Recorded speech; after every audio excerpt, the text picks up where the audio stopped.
Rookie Hunter is proudly brought to you by the Wild Sheep Foundation. If you'd like to support their mission to put and keep wild sheep on the mountain, you can go to wildsheepfoundation.org to become a member, renew your membership, or become a lifetime member. You can even get yourself some badass WSF merch. All of that can be found at wildsheepfoundation.org. While you're there, check out Sheep Fever, the official podcast of the Wild Sheep Foundation.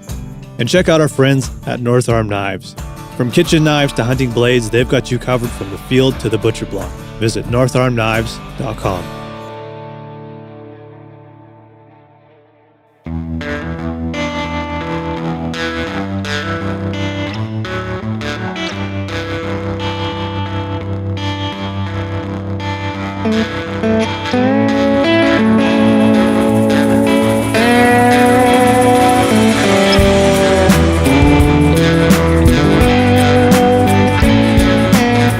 Hey guys, welcome to episode 201. I hope you enjoyed my chat with Shane Mahoney for episode 200. Man, I love that guy. Before we get into this week's episode, I thought I would read some of the emails. I'm going to read one now and I'll read another one at the end of the episode. But this one was actually pretty fitting given the episode I have lined up for today. This came from Neil. He said, "Good morning. I've grown up in the mountains of East Tennessee. I've been surrounded by hunters my entire life. Yet never gone, but one day a friend asked me to go turkey hunting with him. I grabbed my shotgun and my thrift store camo and went along. It ended up with us running the mountains chasing turkey in the most ridiculous fashion. After that, it has held a special place in my heart, a means of camaraderie and a means of feeding my family. Next season will be my first going out solo. I look forward to the new adventure. Thank you for letting me enter to win such a neat hunting knife, and thank you for hosting a great podcast." Thanks, Neil. And I don't know. It's cool to hear from Americans. I'm always surprised that a couple of us hosers up here in Canada can entertain you Yankee Doodles down there, eh? Anyways, this episode is about turkey hunting. So this is great. This was actually recorded at the end of last year's turkey hunting season. Ben O'Brien and Sam Soholt asked me to guest host their season finale of Roost. I've mentioned Roost on this podcast before, and specifically the video of Ben hunting in Texas with his son, James. It's a really powerful video.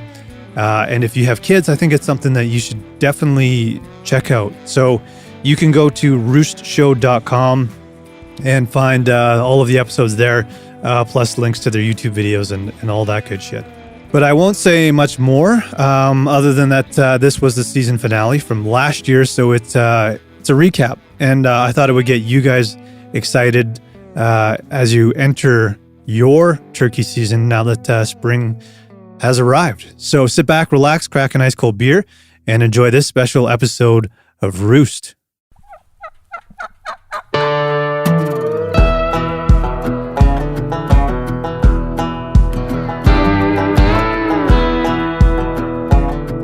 All right, everybody, we're introducing, a man behind the scenes. Everybody's got to have people behind the scenes. And as we celebrate this season of Roost, someone has emerged from behind the scenes. His name is Mike the Engineer. Welcome, Michael. Thanks for having me. I've been behind the scenes for 8 years now or something? It's a long time. Tail end of Yeti. I've been riding in the Ben O'Brien sidecar for a while here.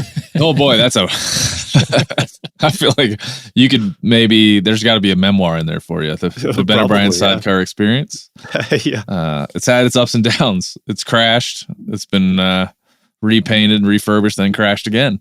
She seems like she's running pretty good right now. Yeah. Yeah, she's running pretty good. We're feeling pretty good these days. Like a phoenix from the ashes.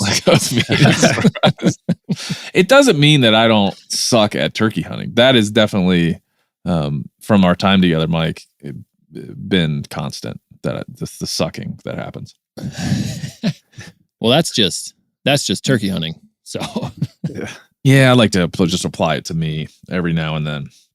But what we figured we would do, we want to say thank you to everyone that helps us on the show. We had Brett Walker, who filmed out in the field with us this year, Max Benz, who did a lot of our editing for Roost. The YouTube show, we had Byron Dumbrill, who helped us with our email and our website and all that fun stuff. We had just a bunch of people involved in what we do. And so hopefully you think it looks good. And the reason it looks good and sounds good is not because of me or Sam. No, not at all. Sam, the looks, the face of the organization, and also, a wonderful photographer. And I'm just here to, provide challenges for the rest of the team to overcome. That's my role. But Mike, is it true that you listen to every episode all the way through? Is that true? Front to back, yeah. Front to back. I'm sorry. Every episode. Do you have a general review? Like if you were to give a review of the show, you had to type one out, what you have an understanding of what that might say? Technical difficulties seem to be a reoccurring theme. Sure. And, changing a microphone. There's never really any consistency. So my job is to make it sound consistent at least. But yep, lacks consistency. You know what's cool, man, is I watched all of the YouTube videos. So when I'm listening and editing, I'm obviously visualizing where you guys are hunting and stuff. And the video actually matched what I was visualizing. So you guys are doing a fantastic job of describing these hunts and where you are and what's going on. So that was kind of cool to do the audio and then watch the videos and kind of see it all come together. Yeah, that was an element that we had always wanted to do. This year we finally got it off the ground and invested. It's just we always say like a YouTube channel is a lifestyle. You just have to. Yeah. There's nothing you can do. It's just you're in it all the time. If you're not, you're not competing. And so for us, you get a little nervous to engage in that. But I will say Max Benz had the idea. Well, Sam had the idea first, but Max Benz helped execute the idea of blending the podcast together with the audio. Great idea. Yeah. And it ended up being a perfect idea. And in a space where there's not a whole lot of different things left to do, different ways to tell hunting stories and blend all these different elements of media together. For me, I was like, oh man, this seems a little bit different. That's I don't know that I've seen it done this way before. So yeah, that stemmed out of Texas because those hunts were so short. I was trying to figure out, we didn't have enough footage to kind of completely tell the whole story. And so I was like, what if we used the audio from the podcast as we described the hunt as the backbone of the deal? And then, Max crushed it on executing how that, it was exactly how I wanted it in my head. So well done. Nice. Which is hard to do. That's It a is. hard thing to do, to explain to somebody creatively, what do you want to do, and have it come out anywhere close. Yeah, especially what's in my head. That's very, very hard to execute. So yeah, that's the bottom line for this year. We're inconsistently consistent. That's for sure. But it all works out. It all comes together. Mm-hmm. It all does seem to come together. Yeah. Where did you guys find Brett? He was an intern for the hunting public. Okay. And basically 2 years ago, we hired Nick Andrews, and he had been intern for the hunting public. I see. And so basically at the end of the year, when we're looking for people, I tend to reach out to Aaron Warbritton, and then this year I reached out to Nick, and I was like, all right, who is the good intern? Who is, Nice. Who will hang, who will Who's have a the good good time, intern? who does a good job. And we just get the recommendation there. And then, Yeah.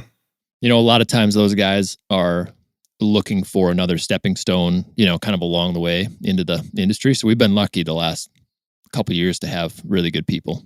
Yeah, because not everybody's cut out for shooting hunts. No. You might be good on the camera, but that's a whole different thing. And I've seen guys struggle with that Yeah. stuff. So Yeah. finding the right guy is key for sure. Yeah. Yeah. And the biggest thing when it comes to turkey season is somebody that's willing to do the 3 a.m., wake up call, and then you're trudging around watching us flub up all day and then and still be having a good time with it. Yeah, and this year there was a moment where, Brett especially, where you have to keep yourself in it. You have to love turkey hunting, or love the pursuit of it, or love getting the shot. You have to love those things, because if you don't love those things, it wears on you. It wears on you even if you love them, even if you live for them. It's still very, very difficult to pull off. And it's long, as we've seen this year, it's long bouts of failure. And then you have a momentary, just one opportunity to get that success. And if it doesn't come, it starts to compound, which we also had this year. But at the same time, you see both sides of the coin, and that's, again, we were saying this year, that's why Tom Kelly, that's why his book was popular, because he did a good job of explaining the yin and yang of turkey hunting. And every year we act like it's not going to be that way. We go into it with some weird, we have erased our brains or something, as that paradigm won't exist this year. You go that many months and you start to believe, you just remember all the good like things that happened the last turkey season. You're like, oh yeah, well, that's how it's going to go. We're just going to go out there and crush. And then we got a real bad false sense of, like a false sense of knowing what we were doing this year because it went so well in Texas and North Dakota. And then like the first round of Montana. And then we were like, oh yeah, we're going to go out and just stomp, go find a bunch more birds. And it's humbled real quick. Absolutely. Yeah. We started last year talking about how the property in Idaho we were hunting was Disneyland. Who would do that? If you had ever turkey hunted before, why would you speak in that way about anything with any confidence at all? But we do that every year. We come into February with all this confidence and excitement, and we forget that we're about to be miserable for probably at least 50% of the turkey hunting days, if not more. It's usually more than 50%. Mm-hmm. And so I think the first episode, I will commit to this now because we'll have some time because we're going to come back in the early December of next year. I will commit to having our first episode be with a psychiatrist. So I think we need, and I've been talking to a few of them. Nice. I'm not paying them yet, but I would pay them for like at least 2 or 3 sessions for turkey, like to explain turkey hunting, to explain the emotional toll that it takes, but then to really have them observe an entire year of it, or at least a season of it, so they can see how irrationally confident we are in December. And how like we're like, well, here's the tips and tactics we rely on here at Roost for success in Western turkey hunting. We sound like that. Can we have it be a sports psychiatrist though? Just so like mid-season, I can have him like reset my brain to like get me back into like the flow. Yeah, because I think if we were flowing halfway through the season, we might do better. Like we would have a better understanding. And it's also mental torture because it's like 16-hour days and you're not sleeping at all. Mm-hmm. So we're going to need someone to help us understand how to like get through that mentally. Take a nap, maybe quit. I would, if we find a psychiatrist be like, you shouldn't do this anymore. This is a terrible thing. This is definitely years off your life. Yeah, look at your faces. You look terrible in April and March. Oh yeah. So yeah, anyway, I think the things I think contribute to that are the winters where Sam and I both live and where Mike lives, especially, are shitty, and you just get stuck inside and you need hope. You got to have hope. You got to look forward to something, and you just end up really dialing in on spring being the best thing, turkey hunting being the best thing. And then this year it started out being the best thing in the world. And then we got our butts kicked. Yeah. Yeah. So I did ask Mike, go ahead, Sam. No. I was just going to add that, which I did like better getting our butts kicked later in the season rather than like if anybody listened and remembered last spring, I got my ass kicked for the first like 6 weeks and then I was just so mad. but continue. We'll move on to why we're doing this segment. No, it's worth saying because I thought about this. Would you rather, because if turkey hunting is always 50-50, especially the way we do it, because we don't, some of the hunts we do, it's on private land and the birds are unpressured. Some of the hunts we do are on the most pressured public land in the history of the universe. Yeah. It all turns out 50-50 no matter how you do it. I always say I fill 4 to 6 tags each year no matter what I do. Yep. Now, luckily, I get to add my son's tags. I'm adding my son's tag to my tag total. And I don't care what you say about that. I'm doing it. I need to do it. But like adding that no matter what I do, 4 to 6, nothing I can do to get past or go lower than that number. At least 4 turkeys run into my gun barrel, and up to 6 will come close enough for me to shoot at them. That's pretty much how it goes. But if I had to choose, I would choose what we had this year, which was the first half of the season was glorious. Yeah. And the second half of the season was just scratching out any good experience. Yeah. I would take that. I agree with you, Sam. If I had to flip the coin, I would rather it land that way. Do you think you guys would appreciate it less if you just crushed the whole season? Definitely. Yeah. So those are obviously those lows are necessary to appreciate the highs. Yeah, because For me, yes. Like you need at least some of it, because then the next time you get one that like gobbles in your face at 15 yards and you shoot it, like the adrenaline dump on that is so much bigger than if it's like, oh, happened again, like had another one go right. Yeah, I think it's a nice analogy just for the natural world. Like if you camp or hunt or fish or hike or bike or spend time outside, you're 50-50 chance you're going to enjoy it. 50-50 chance it's going to suck. And you got to be there for both of them. It's like, that's got to be the point. The point is like, you have to want it to suck sometimes because it's gonna, and there's nothing you can do. And the idea of the complexity of that and the lack of control in that environment is part of the allure. Part of the allure is that no matter what you do, you only play a part. You can only affect so much. You can't affect everything. That goes back to what we talked about this year with Sam's brother Josh, saying like if you go hiking and you're a big hiker, you're 100% successful unless you sleep in. You're always, as long as you get out there and hike, that's you can set goals within that. But in terms of success and failure, if you're hiking, you're doing well. And in terms of hunting, you can fail miserably, as we've seen, and you could be really good at something one day and really bad at something the next day, and you cannot change anything about your approach. And that is, again, that's why the 10th Legion. That's why the turkey hunting needs a poet laureate. Because my God, if you can't write poetry about this, the complexity and the nature of this, then I don't know what you can write poetry about. So that's why we need that somebody to explain that, so we feel better about it. And that's why we're going to open next season with a psychiatrist, because that's what we need. Yes. We all know we need it. Perfect. And I've like with Nick or with Brett or with any other hardcore turkey hunter I know, Jesse Griffiths, I've floated this idea of the psychiatrist, and they're all like, yeah, dude. Do it. We need that. Definitely do it. I know you need it, but we all need it. And you always meet somebody who had a better turkey season than you. I was in the airport going to Wisconsin, ran into our buddy Seth Morris from Meat Eater and his wife, lovely Kelsey Morris. And they were like, yeah, we both each killed 5. Yeah. And I wanted to run away from them. Every time you opened up Instagram this year, they were out just absolutely smashing birds. Turkeys. Just hammering turkeys. Yeah. And so, and then you always run into somebody who's like, didn't hear a gobble for 60 days.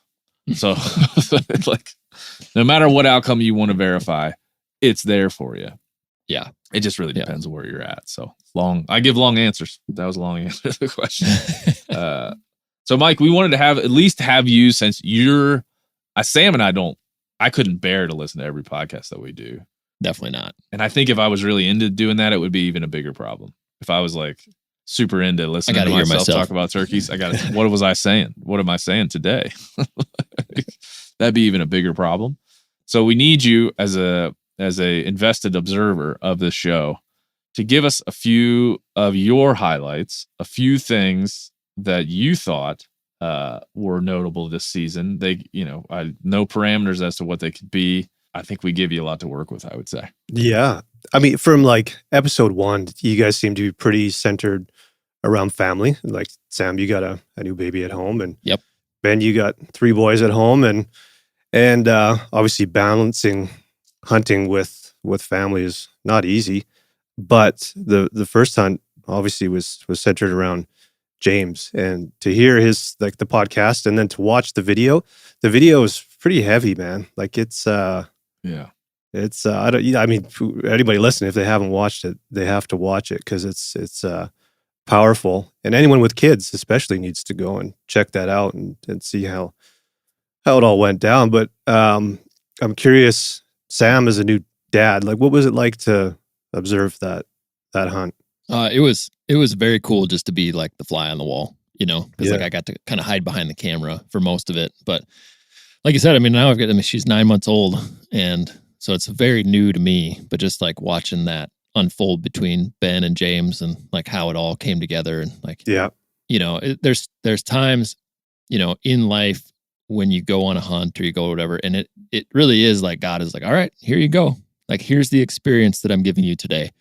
And that was one of those. It was like, it was a fully gifted experience, both that whole turkey hunt. It was like, you cannot, like, even if you tried to imagine like how you wanted the first hunt to go for a new hunter, like it was better than that. It was like, I don't know. I mean, I don't know how you can never top it.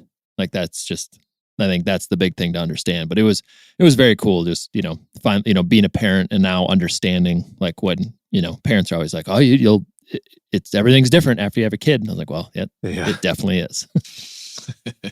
In all the ways, right? In all the ways. Yep. Yeah. I don't know if I'll ever process it because there is a sense that you only get one of those. And my first hunting experiences are all kind of blended together. Mm-hmm. So I don't have like the first moment, a thing that I call back to. I think all of my first hunting experiences are just one package for me. And maybe it'll be like that for James as we go on.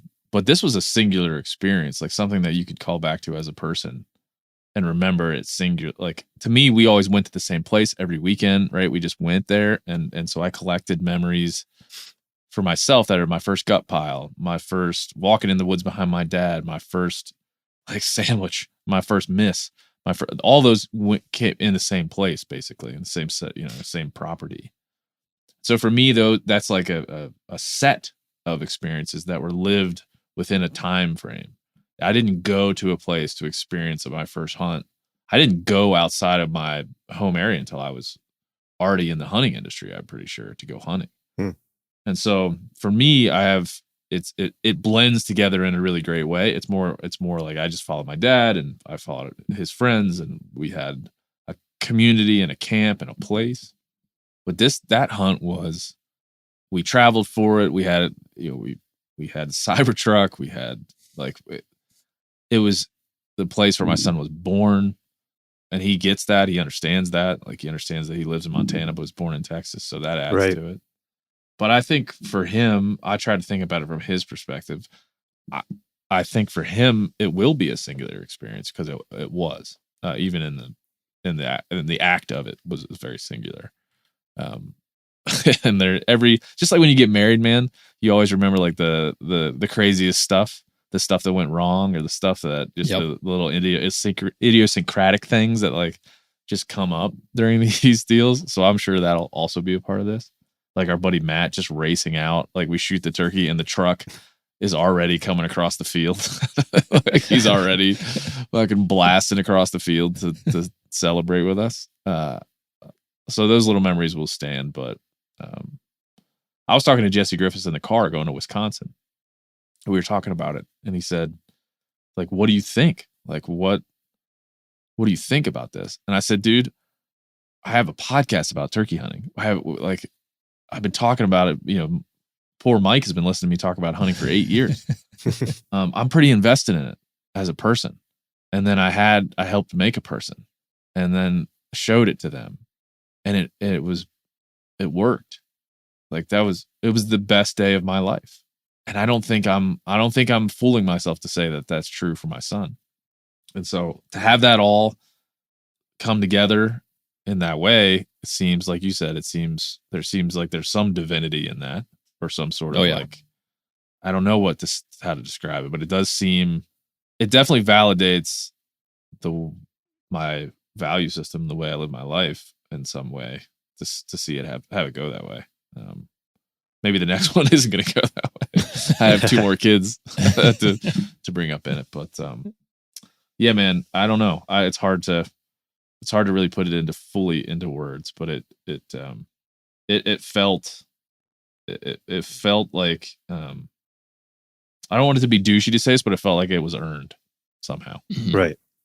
Like maybe if you approach it right for a long time, like maybe if you approach hunting right for a really long time and you try to get it right, like God says, okay, you can have this one. Like you earn this one. Like maybe you don't earn the next one if you screw up and you don't do it right, or you don't try really hard to do this thing right, to respect this thing, to respect this gift. But every once in a while, there's like, here you go. You can have this one. What was it like for the rest of your family to watch that video, for your wife and for your dad and anyone else that saw it? My dad loved it. He loves all our content, as dads, you imagine. As dads do. As dads do.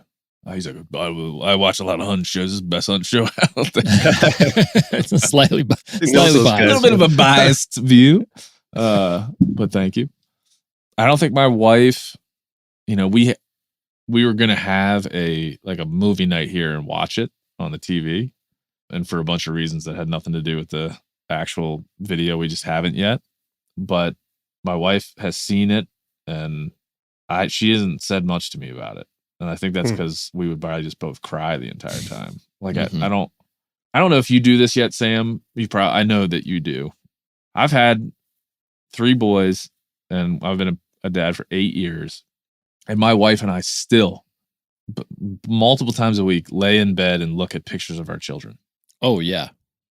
So like that activity is a little bit sacred for us. Like we don't think of it that way actively, but for me it is. It's like to sit and appreciate this and appreciate that we can play it back in the way that we can. So I think my wife and I both will watch it together at some point, but I don't know that either of us is ready for it, because you don't want your kids to grow up, man.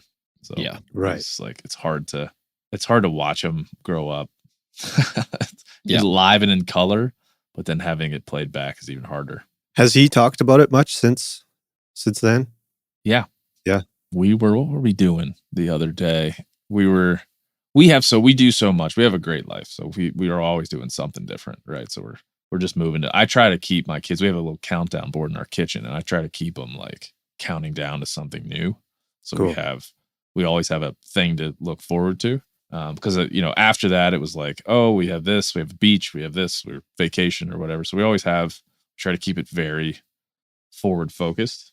I think just as a person, that's helpful to not allow yourself to stew on certain things or even successes, right? Like rest on your laurels. But he said to me the other day, well, 2 things. We were up camping, and I grabbed his little green backpack. And if you watch the show, you'll see I bought him a new green pack. And in that pack, he has kept and I think in the show, you also see that I have a basics of wild turkey hunting book that I gave him. And he keeps that in that backpack. And we were up camping last weekend, and he had that in his backpack, this little turkey book. So he was up in the Go Fast camper reading the wild turkey book. And I was like, is that your second time through? He's like, yeah, it's my second time through. So, and I said, you ready for turkey hunt next year? And he said, yeah, but we got to go back to Staccato. Or was it, we got to go back to the ranch? That's what he said. He said, as long as we're going back to the ranch. I was like, yeah, man. I'm down for that. Although, it's questionable. Like, should we go back there every year? Or should we move it around? Because he can't hunt turkeys in Montana till he's 10, I think, on a youth hunt basis, and then 12 officially. So he's got a year or 2 left where he's going to have to go somewhere else to pull the trigger. And so he definitely wants to, that's for sure. And he definitely has intellectual, he goes at it from an intellectual level. That's because that's the kid that he is. But man, I've had hundreds of people reach out about that clip of him crying after he shot that turkey. That's for sure. Yeah. It was a wild one. I'm able to watch it now, but man, for a while I was like, I can't watch this. Yeah. What do you think it was? Just a dump of adrenaline, and combined with the concern of wounding it and not doing it right?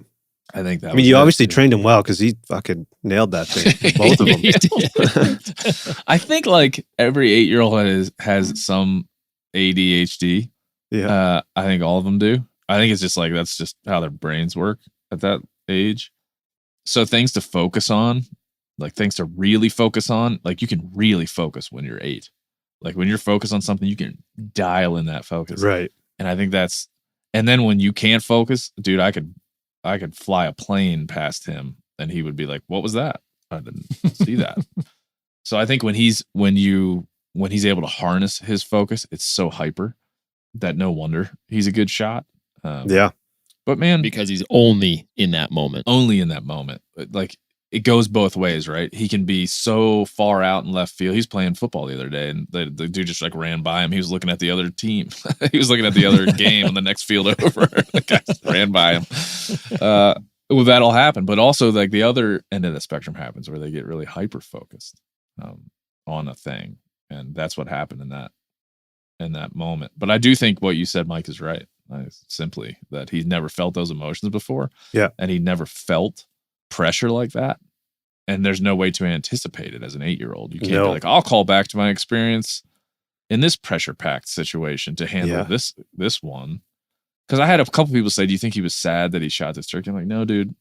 Like, I would be honest if I thought that's what it was, because that wouldn't have been the best feeling if he felt sorrow or something. It would be like, oh shit, maybe too early or something. I don't think that was it at all. I think it was just like, you could see the emotions. change from that to excitement, right? He seemed like he was proud of it, and he did it again the next day. So obviously it wasn't, traumatizing for him. It was just a lot. Yeah, and he just did a talent show the other day. It was the same thing. Like, and he crushed it. He got second place. Nice.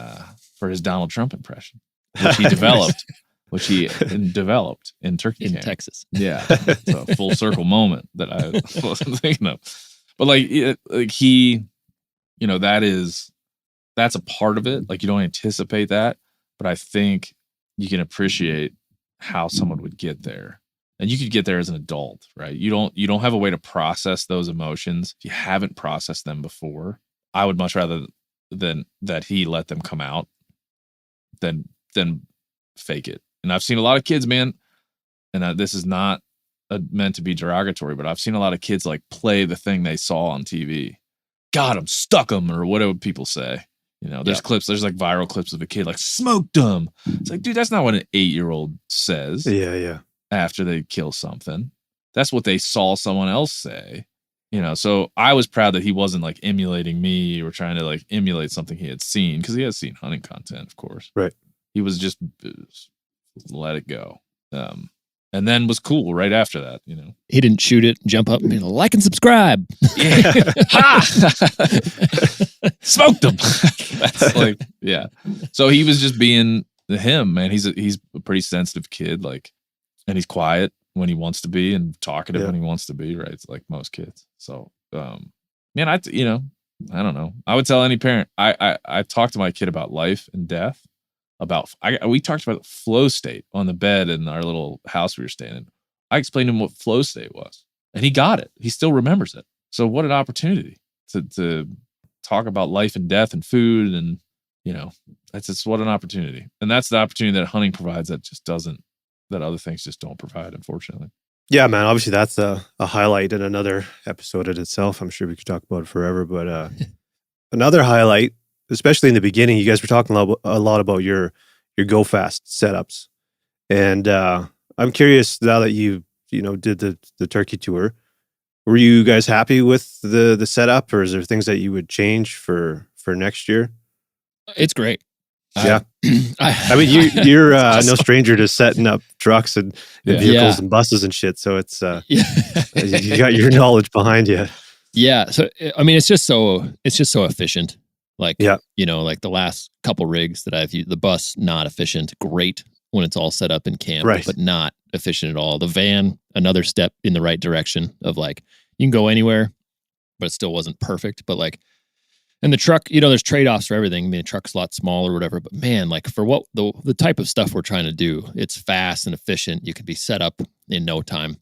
And we added some, time into everything, because like, we're setting up a teepee for the camera guy or setting up the wall tent to have like a bigger experience or whatever. But like, if you're trying to just do like run and gun style hunting, like having all the gear organized and then be like, there's turkeys roosted here. Like, I'm going to camp right here. And you could just, park and pop that up and not be traveling around. Like it's pretty dang sweet.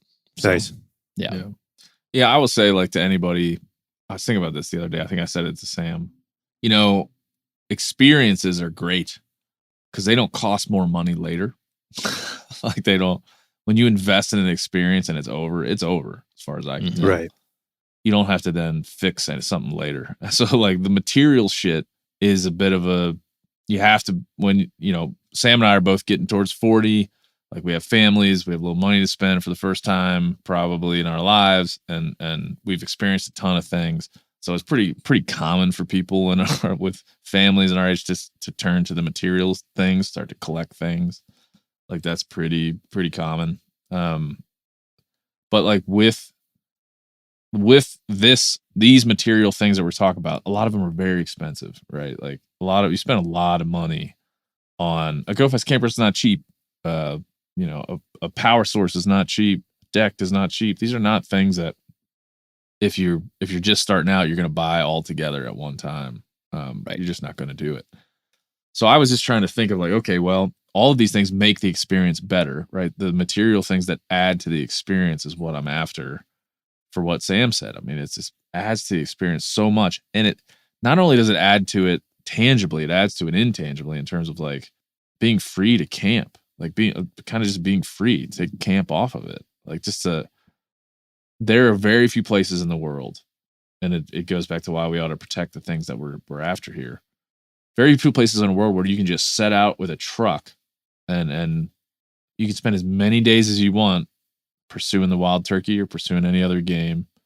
And you have millions upon millions of acres to do that. And some of the places that we just found randomly this year, in Montana specifically, and other places that we just randomly found a spot because it looked cool, and we drove down a road and we're like, let's just throw this up here. Yep. And then it worked.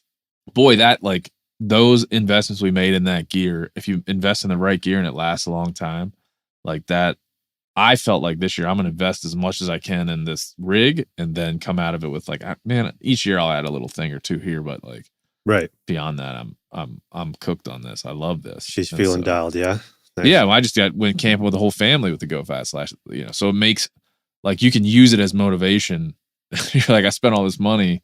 I better get out there. I better not. Yeah. Better not let this sit. So you could just use it as another reason to push yourself out the door, which is in and of itself a value. Yep. Yep, for sure. It's just, I'm excited to use it the rest of the year. I just got summer plans and fall plans and stuff. And just to be able to be like, all right, I'm not pulling a camper. I'm not setting up a wall tent. I can just go and. Yeah. I just got we'll do, I think early next year, we'll go kind of do the full, here's what we bought. Cause this year was kind of piecemeal, but I got late. I just worked with a custom shop here in town and got an awning put on and a roof rack and some side steps, and just like, I feel like I probably told Sam, I was like, I think it took full form today. It's fully formed. I got a Jackery solar generator and some other stuff. Got some lighting issues I have with the GFC figured out, and so I got my tables and all my stuff set up right. Where I got a magma grill, which I used for the first time this last weekend. That's probably too big and heavy, but boy, it's pretty nice when you get it going. So yeah, all that stuff, when you can really visualize what your camp's going to look like, and you got it all set up, and you're just like, you just unfold and everything just looks awesome. And I was also up at a campground this weekend, and 3 young ladies and then 3 young dudes were like walking, college age, and they all went, look, one of them looked at me and went like, sick setup, man. Sick. And I was like, yeah, this is sick. That's right. So Ben, you're out in the West, so Go Fast campers, there's a lot of people that have them or have some type of overland rig. Right. Being in North Dakota, literally, if anybody talks to me, or if I'm at a gas station or whatever, or somebody, like I've had delivery people like dropping stuff off, and they're like, "Tell me all about this." Like, what is that? First of all, I want to know everything about it. Like, oh yeah, sweet. Like this is a random story, but I bought a canoe from a guy the other day, and I backed in to grab it, and he was like, "What is that thing?" I was like, "Oh, let me show you." And I just like popped the tent up. He's like, "Oh my God, that's awesome." I was like, "Yeah." I was like, "It's great." Yeah, you go to a parking lot in Bozeman, and there's 30 of them. So yeah, well, it's right there, headquartered, so it makes sense. True enough. No, it doesn't make it any more badass. And so yeah, I mean, I do want people to know. Like, look, we said this on the other podcast. Like, this is a lot of money. Not everybody has all this money. You can do this without any of this stuff. Like, really, truly. Yeah. The freedom that I mentioned earlier is exactly tied to the fact that you don't have to have a whole lot, man. Like, you can stay in motels, or you can sleep. I sleep in the back of your mom's Subaru when nobody cares. Yeah. The fact that you're getting out the door is what matters. And Sam and I have been doing this a long time, so we have particular things that we want to do, but then that's a part of it for us, but that's not required. Yeah. And maybe next spring, what we should do, like, depending on, if Brett's back helping us, or if we have a different camera guy, maybe we do like a full budget build isn't the right word, but like a full, like, DIY style, rig, where it's like, okay, we bought a, $5,000 pickup and then rigged out the back with a camper shell, and that's long enough to sleep in and have it all built out that way. So it's like, okay, this is what you could build yourself for the price of a Go Fast. And then we make Mike, we make Mike or Max or even Brett like just live out of it, and then we document 6 months living out of it. Well, I know do it for the content. I know we could talk Brett into it and be like, here's a truck. Just you're gonna. Well, that's part of like we say he was a hunting public intern. That's kind of what those guys did, man. They revolutionized just fucking doing it. Like just doing it, man. You could be you can have a Prius. You don't need to show off. No, it doesn't matter as long as you're out there enjoying yourself. That's I think ultimately what matters. So I would Go Fast. 10 out of 10 would recommend. It is nice. It is fantastic. Yep. Sweet. North Dakota with Tyler. Ben, you hadn't hunted there before. That was your first time? Yeah. I my first time, I think it was there's like 2 states I haven't hunted in, or 2 or 3 or whatever. I think we talked about the actual number. There's a very few states I haven't experienced a hunt in, and that was one of them. I don't know if I've still to this day, I don't know if I've experienced an actual hunt in it. No, you're only there for like 6 hours. I was there. I've experienced one of their nice La Quinta Inns and Suites. That was really nice. And I experienced like a couple hours walking around. It didn't feel like I was there long, because I wasn't, which will take. But as turkey hunters, man, you end up chasing, I don't want to say virgin territory. That'd probably be the exact wrong way to say it, but like chasing new experiences in places where there are lots of turkeys. Maybe the way to say it better. And that's what we got there. It's like, well, I've never been here before, and that's cool in its own right, and there's a lot of turkeys here. Yeah. And it's where we were was really cool, and so and Tyler being willing to share that, because normally if somebody is from a place, they don't want anybody to know there's lots of turkeys there. They didn't want anybody to know how to get at those turkeys. And Tyler was like, no, screw that, dude. Screw that. Like, I love North Dakota. I want everyone else to love it too. And that was cool. I was like, yeah, I appreciate that, dude. Because 90% of people would think they have to protect this from other people and not share it. Yeah, 100%. Sam, I think you said that was like top 3 hunting experience. Oh yeah. I mean, that still holds true. Yeah. There's so few times, especially turkey hunting, where you have that happen. And by that, I mean, you get into a spot where you're not really set up like quote unquote properly. Yeah. We're just kind of like both on one side of this little like thicket of oak tree. It's like 5 trunks on this little tree. And we're both sitting there, and like, I think my favorite part about it was, I'm calling back and forth with his hen. We're calling back and forth with his hen that's really mad at us for being there. And that whole pack of toms kept gobbling back to that. Every time that hen would talk, they would gobble. And you could clearly tell that they're down in the bottom of the ravine.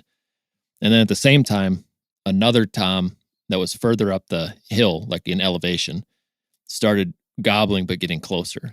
And it was like this competition. Like, he kept getting closer, and it was like, Ben goes, I think they're hung up. We're gonna have to get down. We're gonna have to get down to this little meadow that was down below us. And he said that, and 6 seconds later, they gobbled at 25 yards, just over the lip. And I turned, and in the video you can't hear me say it, but I turn and I go, they're not hung up. And then to have them like, they were so tight together strutting that I didn't want to risk shooting more than one. And so I just had to I was like, okay, I just need one to clear. I need one to clear. And this whole time they're strutting, full strut, walking our direction, all 5 of them in like a straight phalanx shield wall. And finally, like, they got so close that I was able to pick one off at 6 feet or whatever. I mean, it was so close. And then to be able to double in that, it was just like, it does. I mean, as far as like turkey experiences, it hardly gets better than that. I don't know how it would. It was just perfect. Nice. Yeah. So it definitely holds true. Definitely top 3. I don't even know what 1 and 2 are, but definitely top 3. It's definitely an indelible. You end up like playing these things back like we always do. And you remember moments like, oh, that's crazy. I remember a moment of like one of the first times I made a turkey fly over something. Mm-hmm. I remember that moment. It flew over a creek in Illinois. and then it flew over and it landed like 2 yards from my feet. I remember those, like that's an indelible, that's going to be, 12, 14 years or so now. But I remember that. And this will be one of those like 12, 14 years from now. Remember the phalanx of turkeys that came to 6 feet?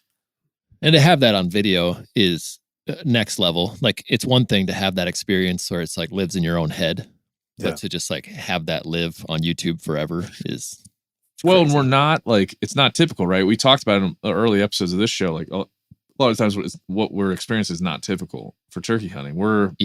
And this is the prototypical version of that. We are, if you look at that video, we are kneeling down behind very small trees. Like we're just kind of like hunching. We're not even kneeling.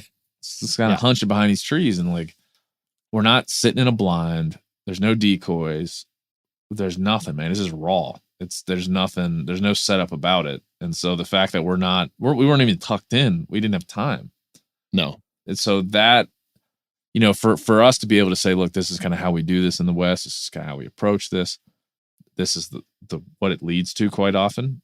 It's cool because we can say, be ready to set up. If you're not set up, get down and let it happen.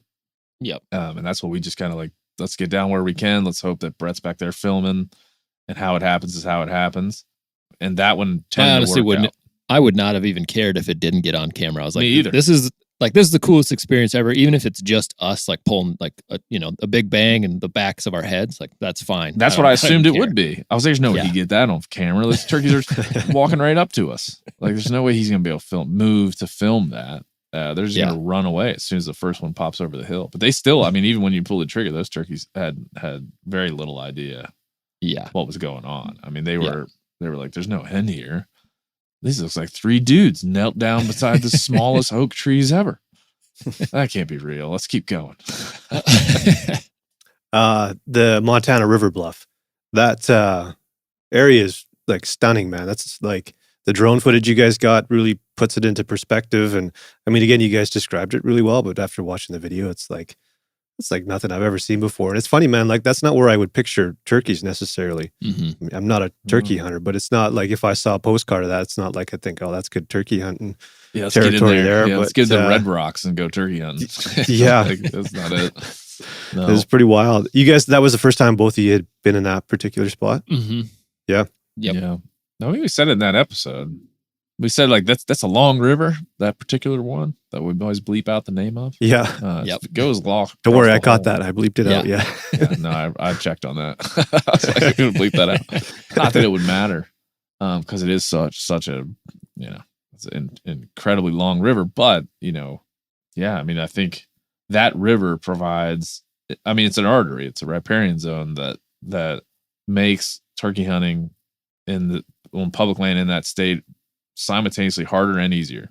Yeah. I mean, it's like that coin definitely has both sides, because you can travel down that river and just drive whatever road's closest to it and look for public land.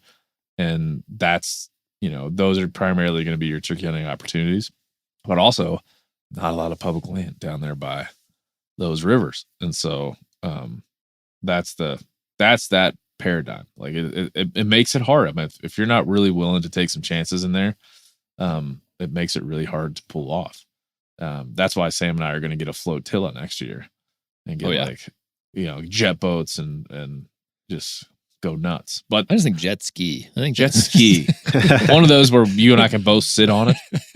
One of those like 2-seater Powers ones out there on like a purple jet ski. Just Well, I mean, jumping the shark, the term is absolutely has a jet ski in it. So if turkey hunting is yet to jump the shark, it could in this, could directly in this. But yeah, I mean, I think that bluff country is a little bit intimidating, man. It's got some. If you don't know how to traverse it, you get stuck a lot. You get cliffed out a lot in places that it seems like there'd be no cliff. Just the way that the water's eroded the landscape, and just the way that breaks country comes up out of the bluff system. Like it you can be walking along what looks like, or up and a little bit of up and down, and you could come to a 50-foot, wall, right? Basically, right. Drop down into the drainage. And so it's part of like, you really have to understand how to traverse it. And I think that Montana bird was just, kind of understanding what we needed to do, because you could screw that up a lot of different ways. Yeah. But understanding how to move through that landscape is pretty important. Sometimes it can feel academic, but other times you're like, well, there's a turkey over there. I'll just walk right over there. And then it takes you have to, you have to expose yourself because you didn't take the right route. And then you screw it up, which we have done. Oh, yeah. Many, many times. Many, many times. But that happened to be the time that bird was just standing. We were just guessing. I'm like, I think he's going to be right over here. And we pop up over. I'm like, oh, yep, there he is. Doesn't always happen. A lot of times they're not there. Yeah, a lot of times they have shifted around. They're 90 yards out. And then, one of the hens is at 30 and spooks and putts and they all fly across. And the only thing we were missing there was watching those birds fly across. If we were there and they had flown across, I would have been like, let's wrap this up. Yep. Done for the year. That's gonna be done. We got a phalanx of turkeys and we made them fly 500 feet up to a bluff. We are the best. Yeah. Let's go. Yeah. So if you go back a boat, that's happening. Yeah. Oh yeah. It's just how many boats at this point? Right. How many? At least two. Craft? At least two. How many craft do we need? No, I've been talking. Yeah. But what kind of craft? It's just we'll spend the next 6 months talking about that, but that's happening. If not on this particular river, on some river. Because I've been Sam knows this. Sam and I are both like addicted to Zillow. You ever been on that, Mike? You ever looked on Zillow? Zillow is a place where you can look at all the cool stuff other people own, specifically houses and land. Gotcha. It's like a real estate app. You can go on there.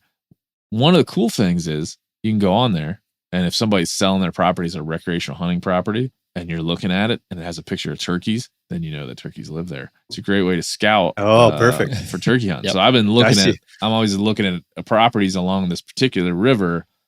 And then if they have like a picture of turkeys on there, then I'm like, oh. You're like, all right, Perfect. sweet, pin. Private land pin. So then I look, hey, is there any public land around this Zillow waypoint? That's part of the deal. But next year we're coming in full flotilla, and we may end up, and I think this wouldn't be a dumb idea from just like a time standpoint, float a long ways. Float quite a long ways. We talked about having like two crews, one crew that would drive along, one crew that would float. We talked about having one crew that could, go on one side of a river, one on the other, so you could still hunt up in the bluffs. There's quite a bit of our go fast. Our go fast would be less useful, but it would be. But there's lots of other parts of the season. I think we get a go fast mounted onto a raft, on like a little barge type thing. Oh yeah, we get a houseboat. Yeah. And float that down and put a GFC on top of that. Lots of ideas, Mike. Lots of ideas. Yeah. Do you guys want to talk about Wyoming? This is where things took a turn. Not really. Skip right over it. Skip Wyoming. The only thing I want to say about that is I think those turkeys are colluding against us. I think we were early, man. I really think we were early? So I think we were early. I don't think this area holds birds though, right? Like it's not like you just took a chance and this area sucks. But like after we left, I mean, obviously Wyoming is a big state, but after we left, I saw dozens of photos of people in Wyoming killing turkeys. So it's, I think we were early. Maybe. Yeah, it's possible. There's a lot, like I think what I'll remember about Wyoming is that of all the things I could say, I don't have it settled as what the hell happened there. I don't have it settled at all. Because I think the best thing, and we should cover this, is we have learned the identity of Jim Jackery. I was going to ask about Jim Jackery. So we have learned. I will read to you a message I received from one son of Jim Jackery. And he even opens the message with, "This is the son of Jim Jackery." I have to find it. I hope I did not lose it. You have to speak amongst yourselves while I find it. You texted it to Tarwater. Oh yeah, I texted you a screenshot, so I'll just go because it's in my Instagram DMs, and that's a long list of people hitting me up. Let's see. Okay, so son of Jim Jackery. Shout out to son of Jim Jackery. We're not going to use his real name. No. But son of Jim Jackery listens to the show, so shout out to son of Jim Jackery. He writes in from the son of Jim Jackery in the Wyoming episode. I had a friend I met a few years ago hear the podcast and reach out because it sounded like a trip I made with my dad. After listening, I am almost certain that it was my dad that you met in the woods near the waterhole. He mentioned to me that night that he met some good people from Montana. I, the son, also believe I met Sam that morning after the 2 Jakes, which I also saw, the one with the weird feathers around its neck. I understand the confusion about my dad's name because he does get it often from those that do not know him. His nickname is Jinker. Jinker. So sounds a little bit like Jim Jackery, I think. You weren't too far off. Yeah. Well, it started. I don't know why we started calling him Jim Jackery. Well, it's because he said like Junior. Yeah, and I think I ended up saying Jim Jackery at some point, but like when you came back, you were like, he said his name was Jim. So we didn't know. We did call that spot Jim Jackery's house later on. His name is Miles, in fact. He got the nickname Jinker when he was little, and it stuck. He said, we agree with the assessment of Wyoming, though I did end up getting a bird our last morning. My dad and I had some good late hunts this year in Florida and concluded it with New Mexico and Wyoming. Great podcast, and looking forward to catching up on more. So, son of Jim Jackery. Shout out. Thank you. Shout out to you. That's Thank awesome. you for clearing up that mystery. I kind of hope it was a mystery. Like, I wish the mystery lasted longer. Because I just wanted to. But I think we should probably invite son of Jim Jackery and Jim Jackery to next year. Somewhere. Yeah. Maybe we go to Florida and hunt with them. That'd be we fun. get Jim Jackery's own, like a private land Florida hunt, so he can Go he hunt can hunt in Osceola. style. But hey, you never know. Mike's been listening to this shit I've done for 8 years, and sometimes weird stuff happens like this where we meet Jim Jackery and he becomes where he's gonna be. I think he just needs to remain Jim Jackery. I don't think we acknowledge his real name is Miles. No, definitely not. So shout out to you, Jim Jackery. And Wyoming sucked. I don't know what happened in Wyoming. I don't know if we were early. I don't know if we were in the wrong spot. I don't know if it was just heavily pressured.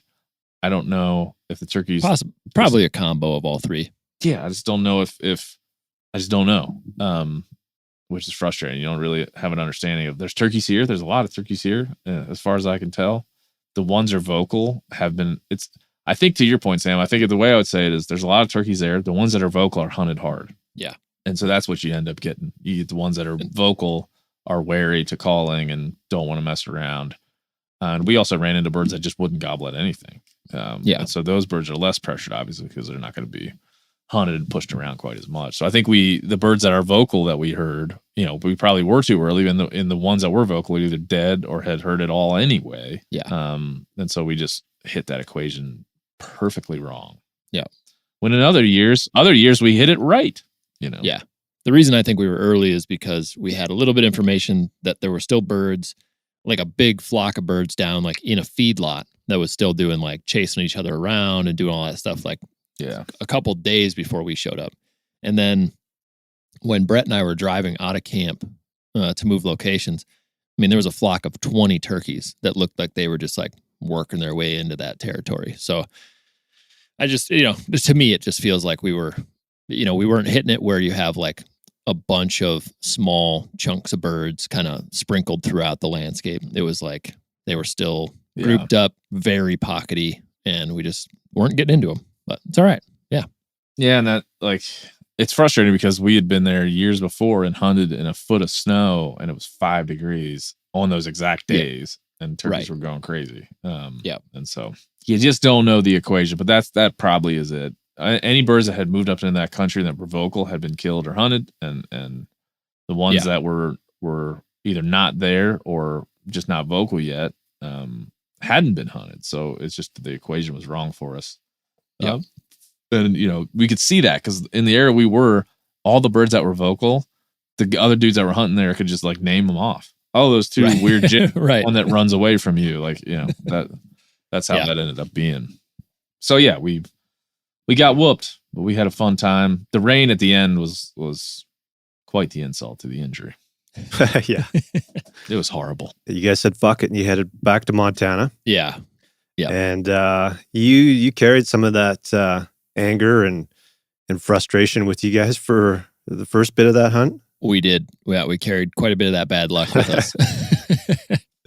What was the shift in mindset to kind of get yourself back in the groove?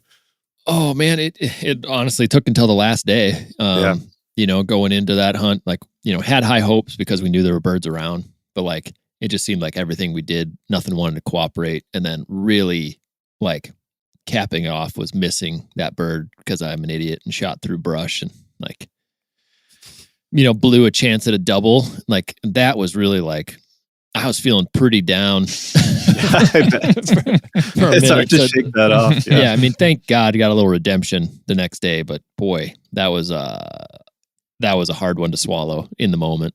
Yeah, they always are. I mean, that whole thing, you feel it. It's the perfect psychiatrist. We're going to have the psychiatrist talk to us about this because it's coming.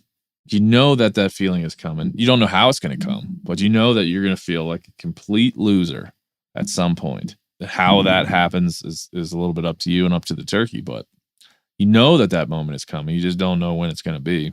And in this case, I think our lowest point is when we got off the schneid. Like our lowest point, it was hot the day that we killed those 3 birds. I don't know what, it was probably like 11:30 or something. Mm-hmm. We had been sitting on a ridge. It got windy. The mist was kind of just hanging in the air. We had been on some turkeys and just not getting it done, but there was gobbles everywhere. So it was kind of like, at this point, it's us because there's turkeys all over the place. And we're not, it's not happening. So it got to the point where like, I think it's us. It's not because it was hard to blame it on the turkeys anymore. And so, but that was like, it started to get hot. It started to get it was wearing on us. I think all of us. And then all of a sudden that wasn't anymore.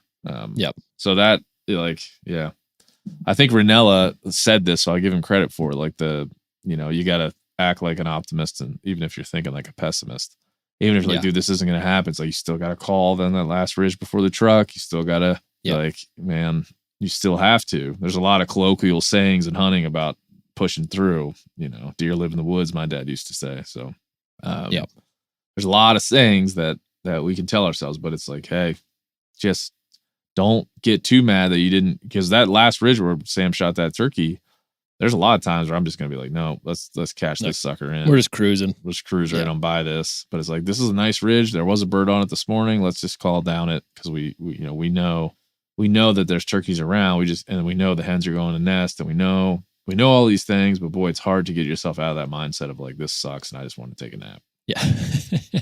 Because that's what you want. Because then even when they gobble back, like in that situation, like that one gobbled back and it was like, well, we'll see. Like, you got no confidence. You got no confidence. It's like, you're just, it'll probably just like, see us. Yeah. Probably gobble once and walk away. Probably sees us already. Yeah. And then you get like to the point where you get up on a bird and you get tight and you see like, oh my gosh, they must have seen us. We haven't heard another gobble. And then you get the one that I shot that day where we drove the truck right by it in full view of it. Yeah. I mean, it saw me in the front yard of a cabin and then get in a truck and drive over past it and just stayed there. So it's like, sometimes you feel like they can see you from a mile away and sometimes they can. And other times, other times they're acting like turkeys. You can fly a blimp over top of them and they're just like, I'm gonna stay here. Yeah. So that was a good example of that. But it was, again, like there's like all the things that we're talking about here have their own lessons, and each one of these have very specific lessons and things that we talked about early in the year. Like, we're gonna suffer through some part of the season until it turns right. And you just have to be there when it does, because you can't put a date on it. It's clear. Wyoming is a clear example. Like, we were there May 5th, 3-4 years ago, and it was snowy and turkeys were gobbling like crazy. And we were there on, the same dates this year, and it was warm and nothing was happening. And so you can't set your watch to it. It doesn't happen on your timeline. So you just got to be there when it does happen.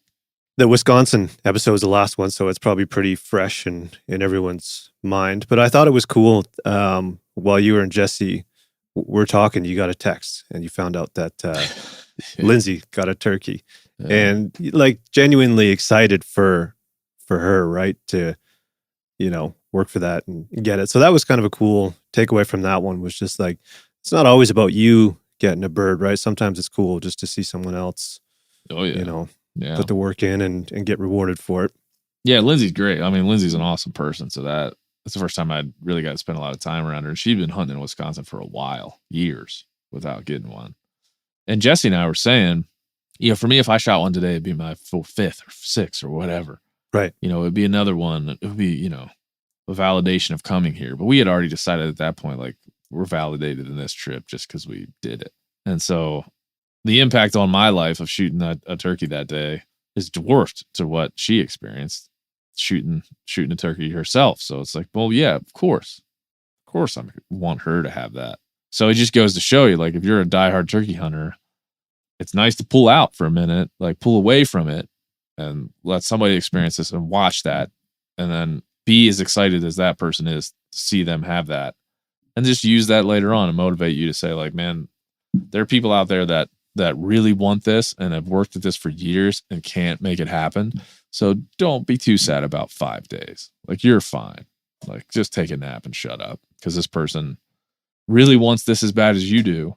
And it's been years that they've been trying to get it. And so,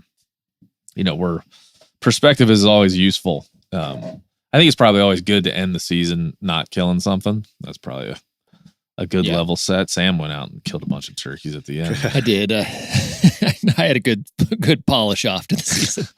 So at least me and Sam are on different wavelengths there. Yeah. We got our butts kicked pretty good.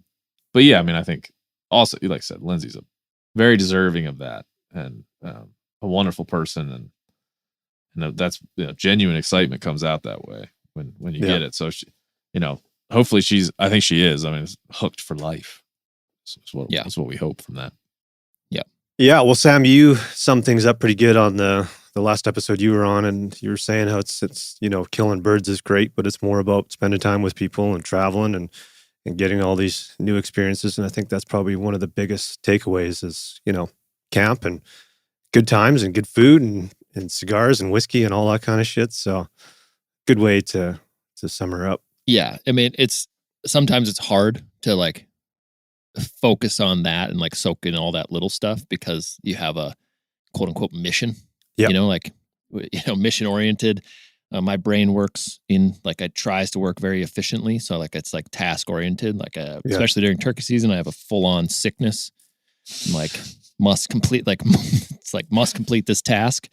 And so, but it's definitely worth sitting there and like talking about all of the other ancillary stuff that is so cool about doing this.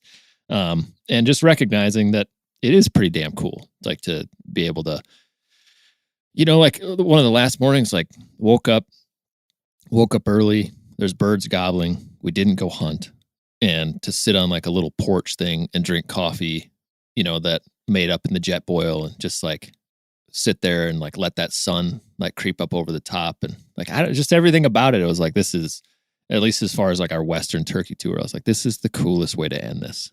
I was like, just so happy in that moment. So, yeah. And I think a lot of times you create media and get into it and it becomes a job, and you really want it to go right so you can have the views or the whatever, and I think anybody that creates media would be a fool not to admit that. I mean, that is an element of it, and it always is.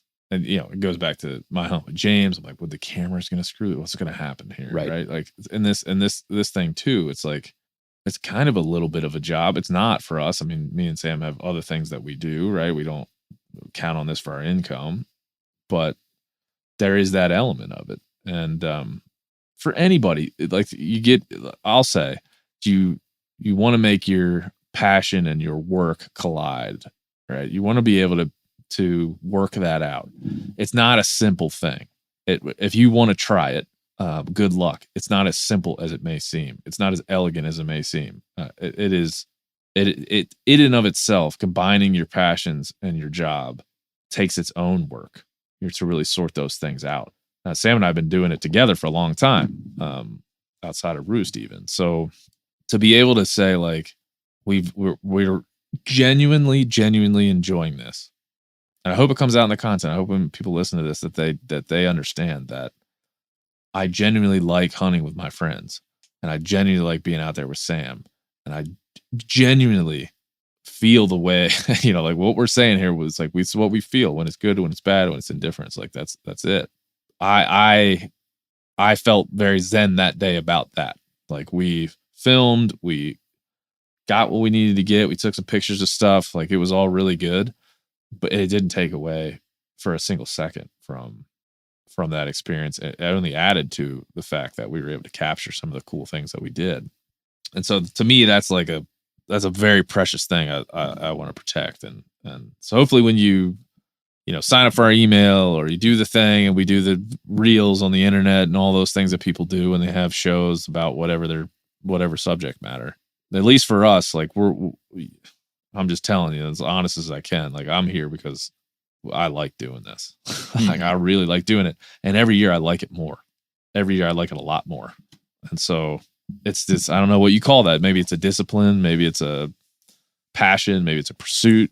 I was probably all those things, but I fucking love it. I really do. Cool. That's all I got, boys.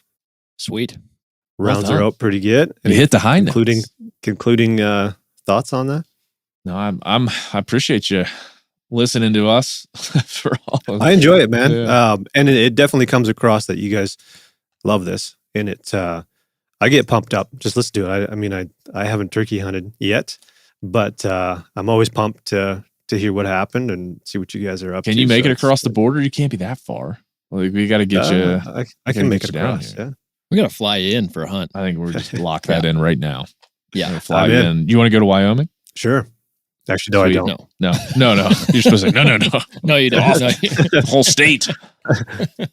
Maybe we can turn it around. Yeah. Maybe. Yeah.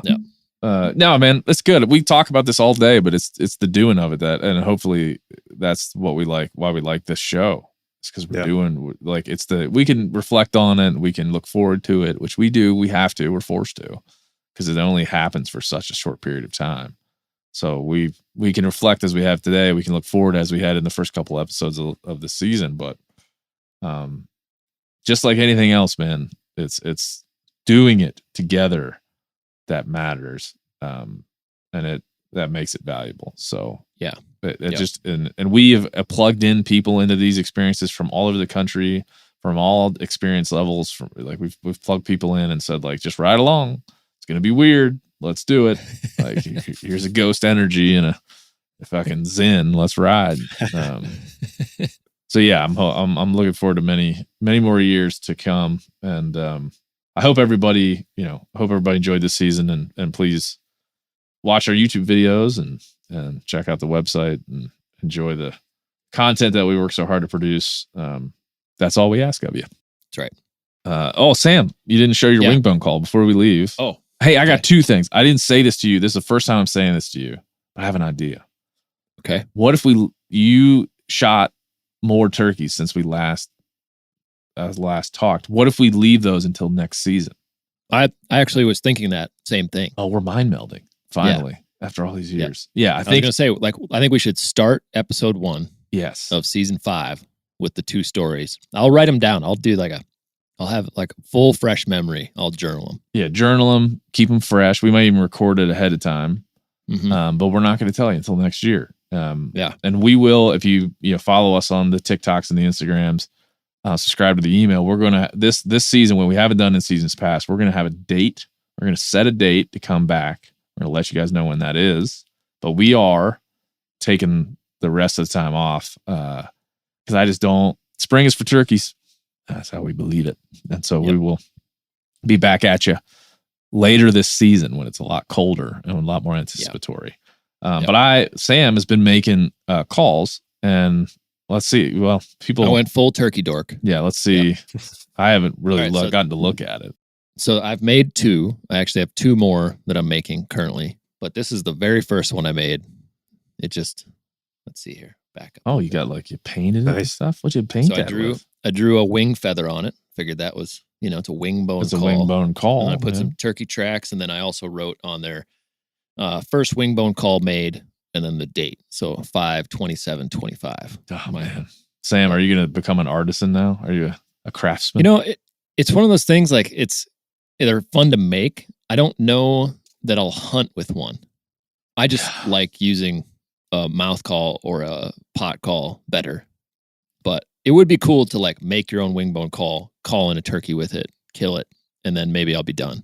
Yeah, I mean, in terms of jumping the shark on our 2-seater jet ski, we got lots to do. We got lots of weird stuff within turkey hunting to do. It's every game has levels. We haven't reached the boss yet. Like we gotta get a lot weirder before we reach the boss. We gotta be making all kinds of stuff out of turkey parts. I have here a turkey pipe that came from a turkey's foot, and then a wing bone call of my own. But I mean, we all kinds of stuff that we can make from turkeys and turkey feathers, and we got to be a lot weirder than we are currently. Like we're weird, but like, not weird enough. I was already looking up like, how do I like the next one? I was like, I could probably like epoxy like a little bit of an actual feather on it. You know, like that'd be pretty cool. Yeah, like we could make like the horn of Gondor or something like that out of the next turkey. But I do think I was looking up like how to get. It's hard you can't just buy like pipe parts, like apparently. So I was on Amazon. I was like, you can get like a Gandalf pipe that's in 2 pieces. And so like, the bottom comes off. And I was like, then you could put like the wing bone stem onto that end of the pipe and burn like a little turkey feather into it or something. I was like, then you can have a wing bone pipe. Yeah, man. Like, we're going to be tune in next season for a lot of weird projects that we're going to do. Our trucks are finished, but we've only just begun. It won't stop us from making toothpicks out of the base of a turkey feather because we're weird like that. We have a whole line of pens. But yes, we got some really cool things coming next year. You can look forward to our email, which is up and running. So you can go to roostshow.com, subscribe. We're going to be sending out emails during the off season with some reviews of our content, some things for you to watch while you're waiting. We have made and have in a storage unit currently a bunch of really cool Roost branded products that we have been working on, and we decided, hey, let's just wait until next year to get everybody calls and shirts and hats and other things of that nature. Looking forward to expanding that and looking forward to having all of you write in. If you want to tell us a story, go to theroostshow.com and click on the contact page, and you can write us. That email I think comes right to me. I'm not real sure. We got people for that, maybe. Yep. I don't know. We get the emails though. I think we do. Yeah, we get them. Yeah. Let's feel confident that we'll get them. And Soholt will make you a wing bone call. You just gotta. I will not. I will not do it. He won't do it. Please send me an email, but I'm not in production. He won't make you anything. No. So don't ask. Like I said. All right, everybody. Mike, thank you. Like I said, thanks to the whole team that helps us put this together, Max and Byron and Brett and everybody that was a part of this season, Mackenzie and Casey here at Woodside and beyond. Thank you. And by God, have a great summer, a great fall, and we'll see you when we reset. We will see you for more turkey stories, maybe a psychiatrist, definitely more weird stuff done in trucks and beyond. Say bye, Sam. See you later, everybody.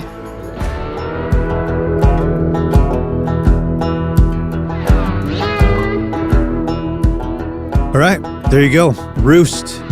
The 5th season is coming out now. The 3rd episode drops tomorrow, Tuesday. It should be out every Tuesday for the next couple of months. So subscribe if you're a turkey nut. I am yet to go turkey hunting, but every time I work on this series with them, it gets me excited. But I don't know. There's just not really opportunities around here. Kelly and I were talking about it. It's something we gotta make happen. Anyways, I said I would read another email from the knife giveaway. And this one came from Simon. He said, "Hey guys, big fan of the show. I actually only found it a couple of months ago, but have listened to every episode already." That's crazy, dude. My guest for episode 200 is Shane Mahoney. Well, he got that right. He said, "I love hunting for a bunch of reasons, but the top 3 would have to be the time spent with family and friends during our annual moose hunt, the quality of food, and the connection to nature. Keep up the good work." Thanks, Simon. Appreciate that. And I don't know, I'm sure we can line up another giveaway at some point here. That was a lot of fun. So hope you guys enjoyed that episode of Roost. And I've got something gear related in the hopper. It's just a matter of lining up schedules here with a great guest. So hopefully that's what I'll have for you guys next week. But until then, cheers.